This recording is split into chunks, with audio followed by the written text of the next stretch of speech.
Olha a gente de volta aqui no Expressão pela nossa PLP TV. Deixa eu te mostrar logo aqui também. Luiz Eduardo Costa.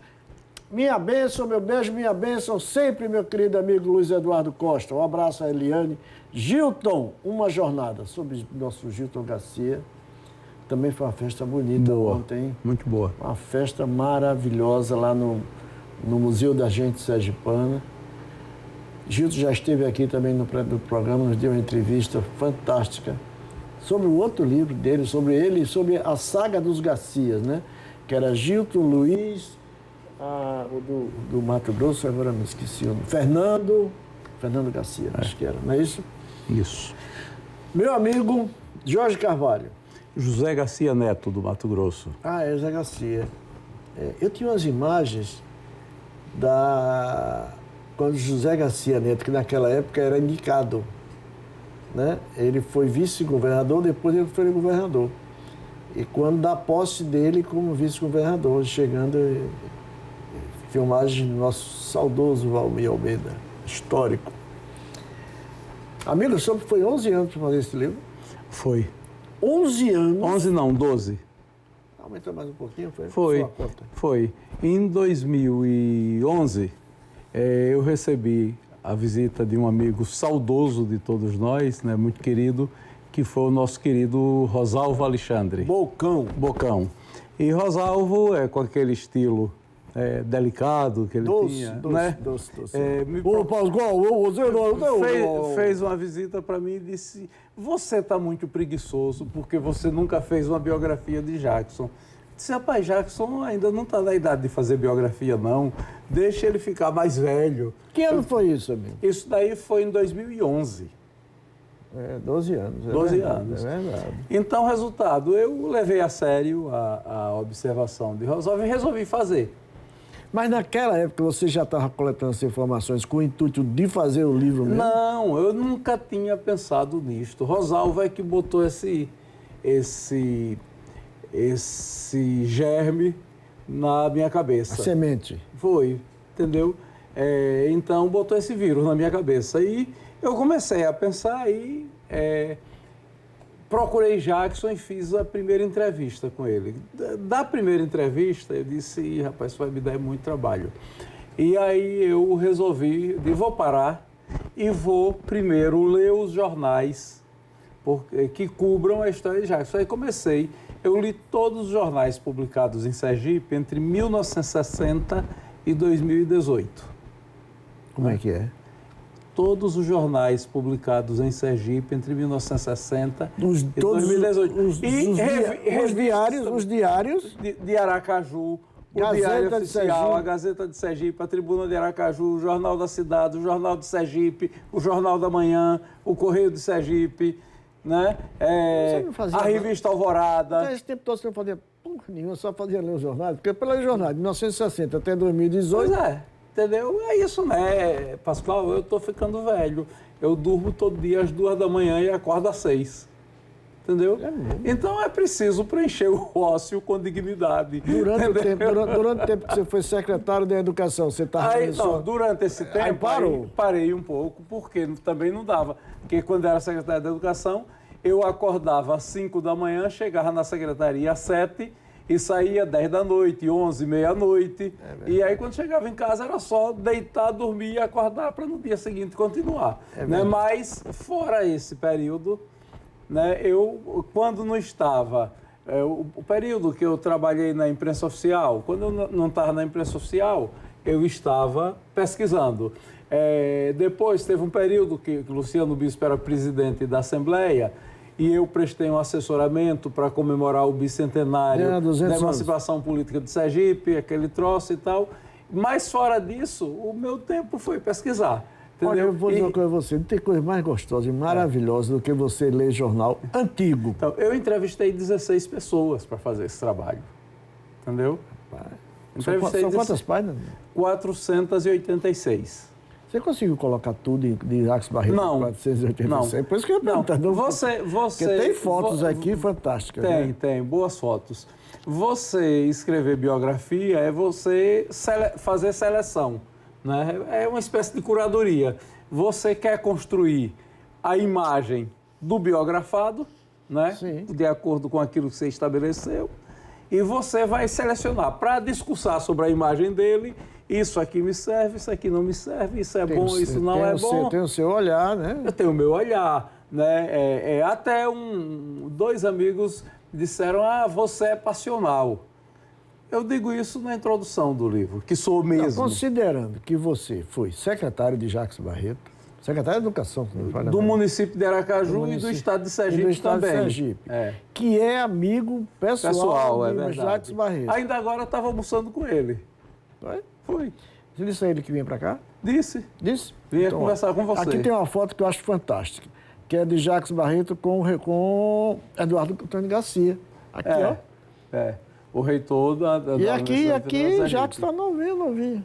Todos nós estávamos novinhos nesse período, Pascoal. Você também estava. Não precisa falar. Então fala tudo. Né? Não se fala em corda em casa de enforcado. Não. Pegou? Mostrou? Então veja. Na verdade, é fazer seleção. Eu digo na introdução, quem estiver esperando um biógrafo isento, não leia. Você foi sincero. Foi sincero. Mas eu não acredito em neutralidade. Veja, suponhamos que eu não tivesse nenhuma ligação pessoal com Jackson. Na hora que eu escolho Jackson para biografar, e não Manuel Araújo, e não Arthur de Oliveira, ou outro, eu estou já manifestando uma predileção. É verdade. E aí eu posso manifestar essa predileção para construir um perfil que as pessoas passem a odiar o biografado. Eu posso manifestar essa predileção para construir um outro tipo de perfil. O que eu não posso como biógrafo é mentir. Claro. Né? O que eu não posso como biógrafo é inventar fatos. Isso, né? Claro. Não, e o que você faz é para gerar reflexão. E, por exemplo, mas eu também tenho a obrigação de não omitir determinados fatos. Como é que eu vou fazer a biografia de Jackson e deixar de falar daquele processo da intervenção que houve na prefeitura de Aracaju?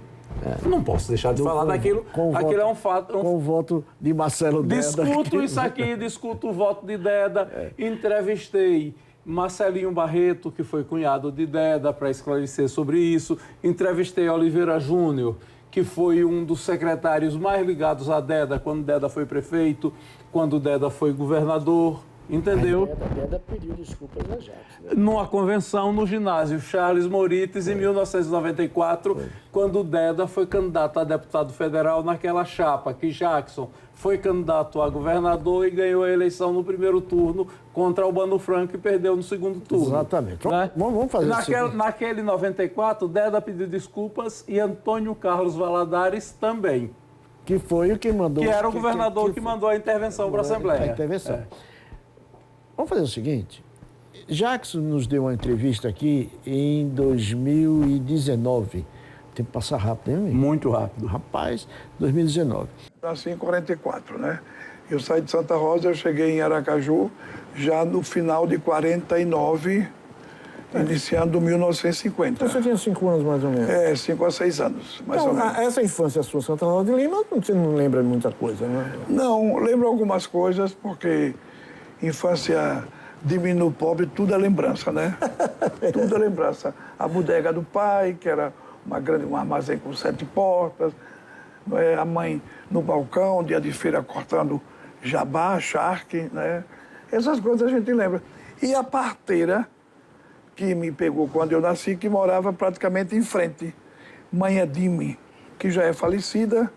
O mausoléu dela está ao lado da minha mãe. Eu cuido dos 2 mausoléus, o da minha mãe e o dela em Santa Rosa. Santa Rosa. Olha, na verdade, mamãe teve uma influência muito grande, porque a mamãe sempre foi assim, muito, em política, muito bisbilhoteira, muito ativista. Ela tinha o seu lado, nunca negava para ninguém o seu lado.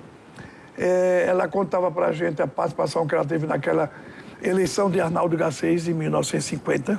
E naquele momento em Santa Rosa era um povoado... Não tinha segundo turno. Não tinha segundo turno e lá era povoado de Divina Pastora. E as urnas de Santa Rosa só se votava no coronel da usina.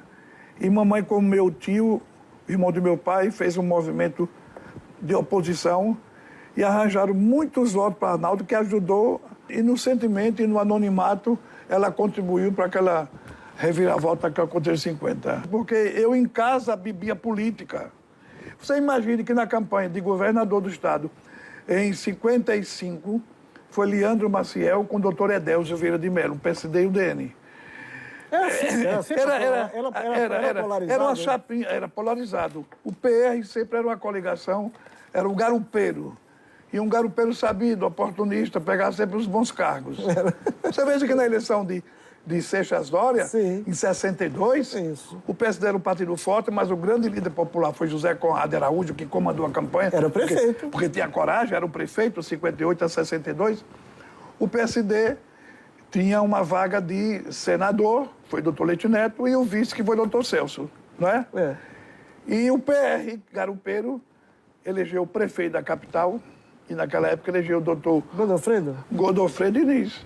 E o Armando Hollenberg, deputado federal, que é um grande cidadão, doutor Armando. Então, naquela eleição 55, eu já botava as chapinhas, que era chapinha, dentro do envelope, no meu bairro, e ia de porta em porta, jogava e levava a chapinha dos candidatos. Né? É uma coisa impressionante. Em 1960, Pascoal, campanha para presidente da República, 60, eu tinha entrado no Correio, nomeado por Juscelino, ia fazer 16 anos, porque podia... Você entregava telegrama, é uma história? Entregava telegrama numa bicicleta em Aracaju, trabalhei 6 anos, eu fiquei no Correio 12 anos, dos quais 6 na entrega de telegrama em Aracaju, numa bicicleta. Para você que pretendia ser político... Mas eu não pretendia ser político, eu não achava... Você não achava? Eu achava aquilo tão difícil. Eu vou lhe contar uma coisa que eu não achava nunca que eu ia ser político, porque era estafeta do Correio, e chegava no Palácio Olímpio Campos, no governo Luiz Garcia, para entregar telegrama, correspondência. Eu parava a minha bicicleta fardadinho de roupa caque, com a gravatinha preta, e aqui escrito DCT, que era o Departamento de Correios e Telégrafos, e não tinha boné, não. Carteira que tinha aquele chapéu. O carteiro, o estafeta entregador do telegrama, não. E a gente não podia nem entrar pela porta principal, era a porta que tinha ao lado, porque são 3 portas do Palácio Olímpio Campos, já observou? Sim. Uma grande e 2 pequenas de lado. Isso. Entrava por uma pequenininha de lado, ia para a Casa Militar entregar os telegramas, assinar o recibo, você botava no bolso e saía. Depois de governador, disse, eu não pude entrar por essa porta. Maravilha, né? Não merece só um livro, merece um compêndio. É uma história, né? Você veja, Jackson exerceu a liderança estudantil no Ateneu e na Faculdade de Direito. No Clóvis Silva, né? Começa ali, Pois né? Exatamente. Depois na Faculdade de Direito. E em 1972, ou seja, tem 51 anos, conquistou o primeiro mandato, né?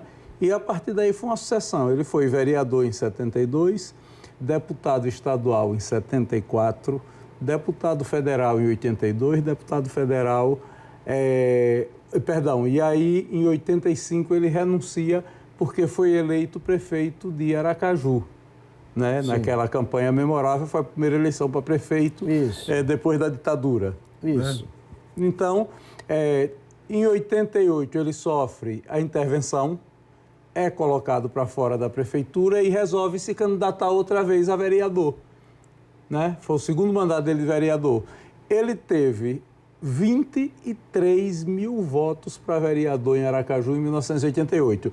Nós estamos em 2023, até hoje nenhum outro vereador de Aracaju teve 23 mil votos.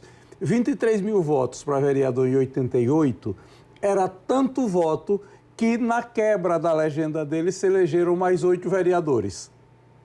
Né? Ou seja, ele se elegeu e elegeu mais 8 com ele. Não é? Em 92, ele foi candidato a prefeito novamente, ganhou a eleição, ou seja, 2 vezes prefeito. Em 94, ele renunciou para ser candidato a governador, ganhou a eleição contra Albano Franco, ganhou a eleição no primeiro turno e perdeu o segundo turno. Não é? Em 98, ele foi candidato a deputado federal. Em 2000, Não, em 98 ele perdeu a eleição. Foi candidato a senador quando ele fez a aliança com o Albano Franco, que ele confessa aqui nesse livro, né, numa das entrevistas. Foi o erro dele. Que me deu que foi o maior erro da carreira política dele, foi fazer a aliança com o Albano Franco. Mas pela posição pelo fato dele ter passado a vida inteira sendo a antítese da família Franco em Sergipe. Como é que ele chamava? Ele chamava o sistema de comunicação de Rede Cabaú de Notícias. Que você sabe, essa expressão Rede Cabaú de Notícias foi criada pelo querido e saudoso jornalista Fernando Sávio. Na campanha... Essa eu não sabia. Na campanha de 85, quando Jackson foi candidato a prefeito, Fernando Sávio era do comitê de imprensa da campanha e começou a escrever artigos chamando aquele grupo de comunicação de Rede Cabaú de Notícias. Me lembro disso. Então, isso foi uma coisa tão complicada que depois a Rede Globo de Televisão teve que botar um dirigente de jornalismo que mandou de São Paulo para cá para cuidar da recuperação da credibilidade e da imagem da rede aqui em Sergipe. Não é? Então, em 98 ele se candidata ao Senado, junto, ao lado de Albano, né? Perde a eleição de senador, né? E sai com a imagem muito chamuscada. Né? Em 2002, Logo depois disso não foi com Deda, vice? Então, não. Ele foi vice de Deda em 2006. Em 98 ele é candidato. 94 a governador, 98 pede o Senado, em 2002 é candidato a deputado federal. Em 2006 é candidato a deputado federal de novo e em 2010 é candidato a vice-governador na chapa de Deda. Deda adoece e se afasta do governo em 2013, morre em dezembro de 2013 e Jackson toma posse como governador. Em 2014, ele tenta a reeleição, né, e é eleito e governa até 2018, se candidata a senador novamente e perde. Ou seja, o mandato de senador foi o mandato de todos os mandatos que ele podia conquistar. Ele conquistou todos, menos o de senador. De senador ele sonhou e nunca foi senador. Ele perdeu a eleição de 98, ele perdeu a eleição de 2018. Em 1990, ele era disparado, vitorioso para o Senado em todas as pesquisas, mas aí os adversários dele entraram aqui no Tribunal Regional Eleitoral para impugnar e perderam aqui e recorreram ao Tribunal Superior Eleitoral e ganharam lá no Tribunal Superior Eleitoral. Ele foi impugnado. Foi. É verdade. Rapaz, que memória, hein? Também está tudo aqui, né? Eu passei 12 anos estudando isso, né, Pascoal? Se eu não aprendesse, como dizia minha avó Maria, eu seria muito burro. Se você tivesse que resumir Jacques Barreto em uma palavra, que palavra seria essa? Em uma palavra é impossível. Eu vou resumir num texto que está dentro do livro que eu coloquei aqui na quarta capa. Ao longo da sua carreira, Jackson Barreto tomou decisões políticas cujos resultados lhe premiaram com os louros da vitória e do poder. E também, em outras oportunidades, provocaram incêndios que lhe chamuscaram a imagem, sob reger o tempo e o contratempo da vida pública. O contratempo, o que eu chamo de contratempo, são as derrotas dele, os equívocos, os muitos erros que ele cometeu. No acervo, no cômputo, quando eu peso, ponho na balança de um lado tempo e do outro contratempo, o tempo dele pesa mais do que o contratempo. E eu queria lhe dizer também, lhe mostrar uma frase dele, numa das entrevistas que eu coloquei. Qual é a página? É a primeira página do livro. Aqui abre o livro. Isso aqui foi que me deram lá para você me dar o autógrafo do livro. E você não ficou na fila, foi embora, né? Mas uma fila daquela mesmo. Entendeu? Impossível. Eu fiquei arrasado, porque você não quis meu autógrafo. Não, mas você vai assinar aqui daqui a pouco. Viu? Veja o que é que Jackson me disse numa das entrevistas. A política é a minha vocação. Tem pessoas que sabem ensinar, outras exercer as atividades da medicina, outras exercer as atividades dos negócios. O que eu sei fazer bem e com prazer na minha vida é política. Eu aprendi isso desde cedo em casa. Né? Eu acho que isso aí resume a alma de Jackson. Né? Ele é um cidadão que o modo como ele foi educado pela mãe, por Dona Neuzice, instilou a política dele. A mãe dele era fortíssima. PSD, né? PSD, e vivia numa região que era dominada pela UDN, que era a região Divina Pastora, Santa Rosa de Lima, Siriri e Dores, e ela peitou os coronéis da UDN da época. Eu vou pedir imagens agora do nosso departamento de jornalismo aqui da nossa PLP, da festa que foi o lançamento de Jackson Barreto, Tempo e Contratempo, lá no Museu da Gente Sergipana. Vamos conferir. É o livro Jackson Barreto, Tempo e Contratempo. Este livro foi uma sugestão de um amigo comum, querido, muito querido, meu e de Jackson Barreto. O engenheiro agrônomo e líder político Rosalvo Alexandre me procurou em 2011, disse: olha, nós somos da geração de Jackson, estamos todos envelhecendo e está na hora da gente fazer o registro do maior líder da nossa geração. E eu achei a ideia de Rosalvo muito boa. Eu disse: Rosalvo, olha, Jackson está vivo, só é possível executar essa tarefa se ele concordar. E procuramos Jackson autorizou, disse: pode pesquisar. Eu acho que o meu amor a Sergipe, meu compromisso com a população mais carente do meu estado, do meu país, e muito mais do que isso, o meu compromisso com a liberdade e com a democracia, porque foi no enfrentamento da ditadura que a gente reconheceu os valorosos filhos do povo sergipano, filhos do povo brasileiro. Então nós somos os resistentes, nós somos aquela geração que foi, passou, lutou, ficou. Estamos aqui em nome dos que foram presos, exilados, torturados, assassinados, desaparecidos. Enfim, nós somos uma geração que demos conta do nosso recado com muita altivez e com muita autoridade do ponto de vista do comprometimento com a democracia. Olha que maravilha, que festão, hein, amigo? Que maravilha, hein? Olha, Pascoal, de fato eu fiquei muito feliz. E acredito que Jackson também deve ter ficado muito satisfeito com a festa. Nós começamos a autografar livros às 5 da tarde, eu levantei da cadeira às 11 horas. Eu saí de lá 10 horas, 10 e pouco da noite. Eu levantei às 11. Por isso que eu desisti. Eu tinha levantado às 10h50. Meu amigo vai ficar com raiva de mim, mas eu não posso deixar de contar.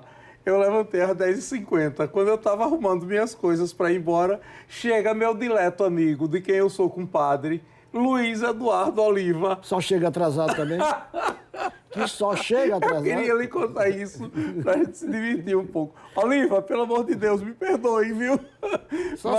Ele foi o último autografado no meio daquela multidão, entendeu? Você sabe quando ele era secretário, ele ligou para Transbrasil, pediu para segurar um voo que ele precisava ir para Brasília, que estava numa reunião, ia atrasar. E quando ele chegou 2 horas depois do aeroporto... Não fale mal do meu compadre, não. Perguntou pelo voo, o voo já estava em Brasília. Você não fale mal do meu compadre. Meu querido amigo. Um beijo para você, Luiz Oliva. Aliás, os Olivas todos. Pois é. Terezinha, Luiz... Terezinha, Chico... Tudo. O maior carinho para o seu João... O seu João era... João Oliva. Era amicíssimo do meu pai, era como irmão do meu pai. Eu sei, ambos jornalistas, né? Jornalistas, exatamente. Amigo Jorge, obrigado. Uma honra recebê-lo.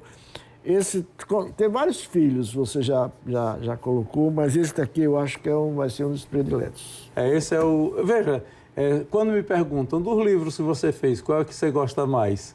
Eu sou passional, sempre respondo o último. Então, eu sou volúvel, eu sempre vou achando o último melhor do que os anteriores, entendeu? Que bom, parabéns. Agora você vai fazer meu autógrafo aqui ao vivo, para o pessoal ver. E lembrando Ou seja, isso é um constrangimento para eu dizer que você é bacana, não é? Tem muita cara de pau desse rapaz. Aliás, vamos fazer a entrevista, né? Como é o nome do projeto? Memórias de Jornalista. Tá certo. Né? Você... Segundo Bittencourt, que eu sou tombado pelo patrimônio histórico. Pronto, você é o meu próximo entrevistado no Memórias de Jornalista. Porque eu sou bacana. Né? Vou bisbilhotar a sua vida para ver se você me diz o indizível. Rapaz, deixa isso para lá. Vamos fazer, eu faço a minha explicação. Bom, gente, a gente volta já já. Cultura é o que a gente faz.